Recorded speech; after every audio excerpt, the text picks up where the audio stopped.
I became an Arsenal fan in 2006, and for the past 20 years, my relationship with this club has been defined by one word: pain. But for the first time in a long time, it truly feels like the scales have tipped. Arsenal sit on top of the Premier League, top of the Champions League, an established run in the League Cup, and still in the FA Cup. This season feels different. And yet, after the recent loss to United, it's hard to escape this feeling of some things being exactly the same. I can actually pinpoint the exact moment I became an Arsenal fan. It's the 2006 Champions League final. I wasn't really that into football at the time, but my friends who were Arsenal fans were hosting a big watch party, so I was along for the ride. It's 0-0, 18 minutes in, red card. We go down to 10 men.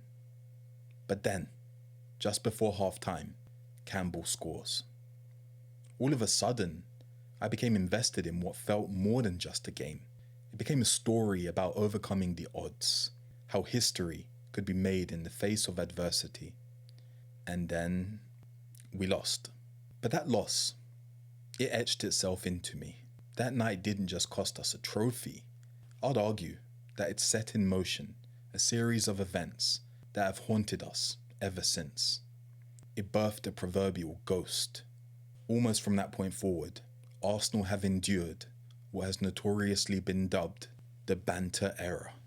Whether it's Gallus sulking on the pitch, the fumble against Birmingham in the League Cup final, the 8-2 at Old Trafford, or the 6-0 loss to Chelsea on Wenger's 1000th game, the list goes on. Pick your poison.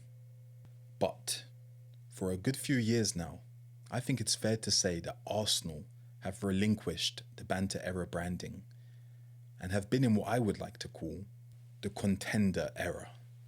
This era has been typified by a developed structural integrity when it comes to defense, when it comes to preserving leads, when it comes to grinding out results, a defensive dominance where our centre-back pairing is spoken about as one of the great partnerships of the Premier League era. There's a sense of general optimism that the Arsenal are on the up. But it's only fair to address the other side of the coin. There are teams in sports that never amount to anything more than being nearly men. Teams that almost reached the summit, but failed to get it over the line, that failed to get the job done. We are on the precipice of greatness. But whether or not that happens feels as if it's balancing on a knife's edge at times. Every loss, every draw, every goal, every shot conceded weighs heavy on our collective consciousness. And this is the paradox. We are carrying the baggage of the last 20 years into every single match.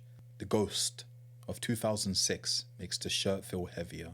It tells us that nearly is the best we will ever do, that something will go wrong. There's a palpable tension. But I want you to take a breath. Ride with me as I make the case that Arsenal will win the Premier League in 2025-26. If you look at the table right now, you will see a league that has fundamentally changed. Currently, Manchester United sit 4th on 38 points. Bournemouth sit 13th on 30 points. That's a differential of just 8 points, separating the Champions League spots from the bottom half. There are no easy games anymore. The league floor has risen. The teams in this league are just simply better than the average makeup of any league in the world. Look at the Champions League table. 5 of the top 8 are all English teams. It's a league where every team boasts international talent capable of hurting any opposition on their day. The league is devastatingly competitive, and details have never mattered more. In that context, we have to look at our own trajectory. We have lost just 3 league games all season. 3 games in any competition. Liverpool, Aston Villa, Manchester United. Some say those losses signal a collapse, but the historical data signals something different entirely. Right now, Man City have lost 5 games after 23 matches. Do you know how rare it is for a team to win the Premier League with that record? Being in that position, at this time in the season, the last time a team won the title having lost 5 games at this stage was over 20 years ago. Manchester United in 2002-2003. And who did they pip? Arsenal. We were the last team to lose a lead to a team with that many losses. But historically, it's an anomaly. It just doesn't happen. When City won the league in the 2023-24 season, they had only lost 3 games at this stage.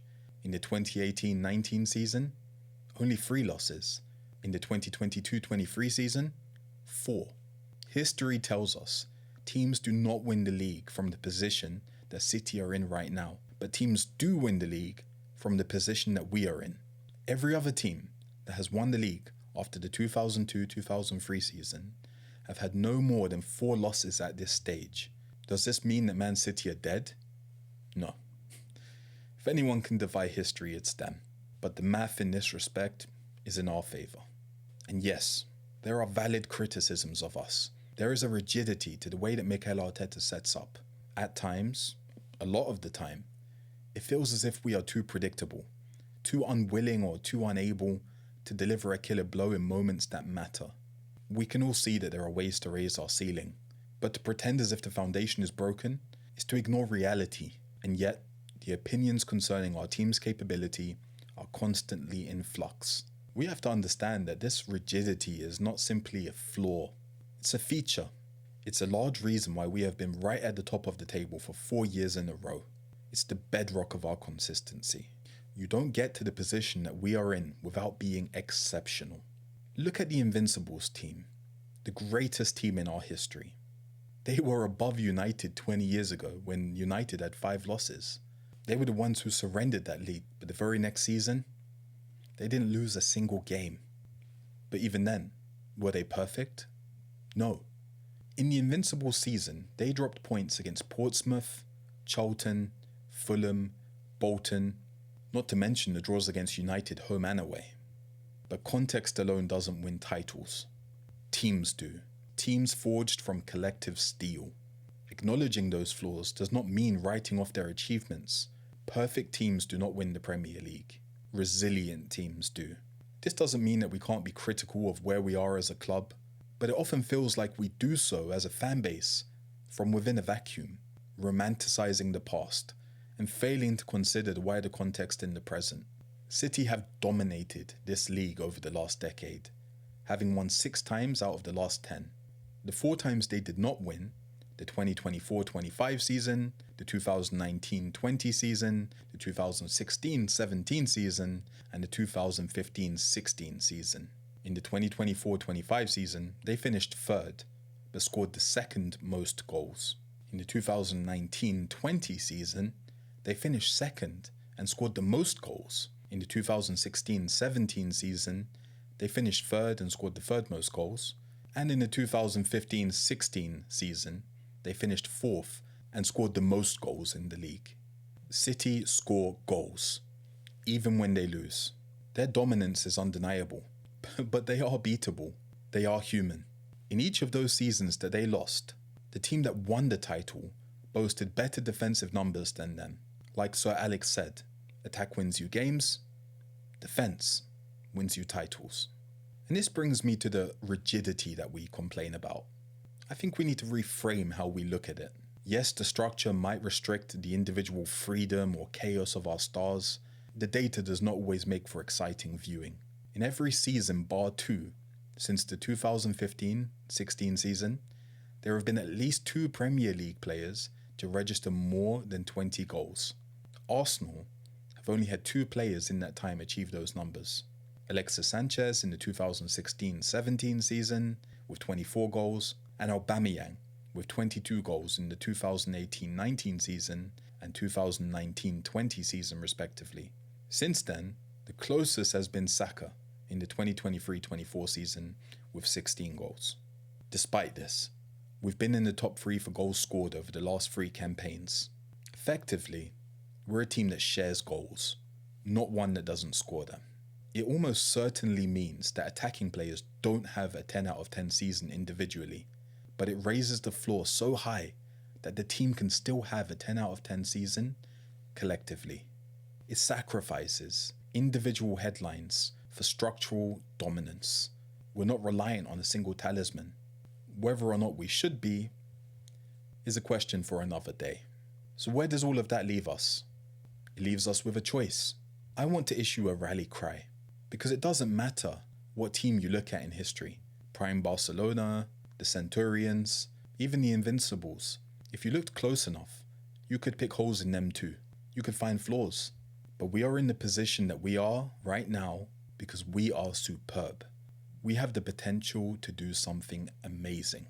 Speaking before the Kairat game in the press conference, Arteta said concerning a meeting that the team held after the United loss, "The reaction has been excellent. We took a moment to bring the temperature down, to pause and to reflect and ask two questions.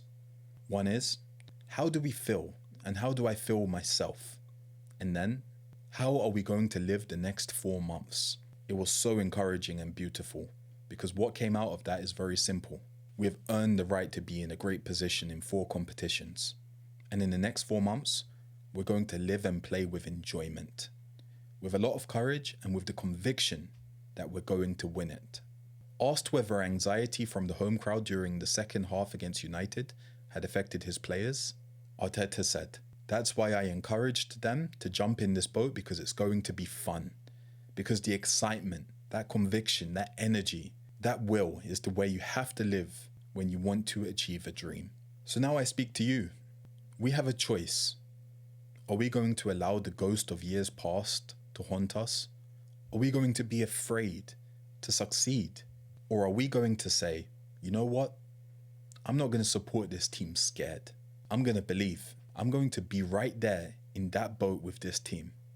Lastly, I want you to imagine a kid sitting in their living room. Maybe they're 10 years old, maybe 11. This is their first season properly watching the Arsenal. They don't know a thing about the Banter era. They're not haunted by this fear of failure. All they see is this team. All they see is a team that grinds, a team that fights, a team that refuses to die. Rice, Saliba, Saka, Gabriel, Timber, Trossard, Eze, everyone. If we hold our nerve, if we trust the signal over the noise, then 20 years from now, that kid won't be talking about trauma, banter, pain. They will be talking about 2026 as the year that a new era began. Thanks for watching The Red Vault.